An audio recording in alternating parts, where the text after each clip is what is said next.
주십시오. 네, 네 후보님. 몇 가지 사안 좀 파악을 해보려고 하는데요. 주식 파킹 관련된 내용들 중에서 후보의 주장 두 가지에 대해서 확인을 좀 해보려고 합니다. 영업이익 적자 자본 잠식 매각, 그러니까 회사가 어려워서 신우이등에게 매각을 했다. 이 부분에 대해서 질의를 드리는 건데, 우선 비상장 주식의 영업 적자, 자본 잠식이라서 매각이 어렵다. 이거는 일면 타당성이 있습니다. 그래서 이제 매수자 탐색 문제를 해결하기 위해 있는 것이 바로 백지 신탁 제도예요. 그건 알고 계시죠? 네. 근데 백지 신탁은 하지 않았고 신우에게 팔았다라는 것은 남편분과 어쨌든 남이 되지 않는 이상 여기에 대한 이해 충돌을 피하기는 어렵습니다. 그래서 임기 후에 이거는 재매입을 하기 위한 의지로 보인다라는 것이 이제 의원님들의 질의 사안이라 제가 볼 때도 이 부분에 대한 해명이 명확치가 않다라는 말씀 하나 드리고 싶고요. 실제 재매입을 한 시기가 2018년도신가요? 그 즈음으로 제가 기억하고 네, 정확한 지금 답변을 봤을 때는 굉장히 회사가 어려웠던 시기, 2018년도. 이때 굉장히 어려워서 매수 당시 회사 경영이 어려워서 매각분뿐만 아니라 우리 사주분까지 되샀다 이 주장을 하셨잖아요.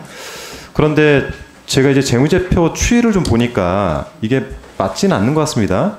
당 회사가 이제 대변인을 맡고 계시던 기간을 봤을 때 매출 증가로 영업이익이나 당기순이익을 시연을 하셨어요.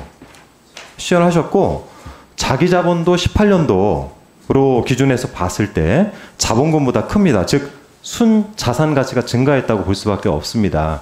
저도 이제 증권 실무를 했던 사람 입장에서 봤을 때 제가 코스닥증권시장 현재 이제 한국거래소에서 근무를 했었거든요. 저희도 이 업무를 하다 보면은 좀 이상한 부분들이 있는 거예요.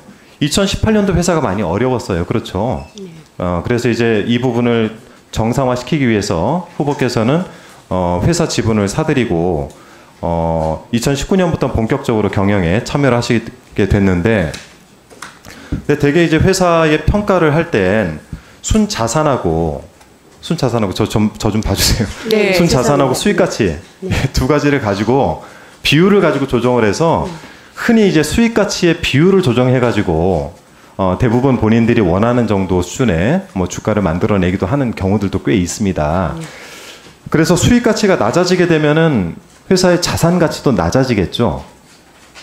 그런데 2018년도에 잠시 어려웠을 뿐이지 전체로 봤을 때 회사가 어렵다고 볼 수는 없습니다. 이 얘기는 뭐냐면, 그러니까 주당 당기순이익인 퍼, 이걸 단지 3년치만 퍼를 10으로 놓고 계산을 해보면, 당기순이익을 놓고 계산을 해보면은 우리 후보님 회사의 경우에는 결코 어렵지가 않습니다. 그렇게 단순 계산하면 15년부터 17년까지 시가총액이 한 41억, 42억 정도 나오고요. 그때요. 당시 주당 가격은 2만 4천 원 정리가 가능할까요? 저기 지금 3분을 지키고 있습니다. 다음에 다시 물어주시는 게 어떨까요? 그래요. 그러면 일단 제가 질의드린 거는 두 가지입니다. 요거는 기록이 안 남겨되니까. 마지막 질문. 2018년도에 어려웠다라고 말씀하시는데. 네, 맞습니다.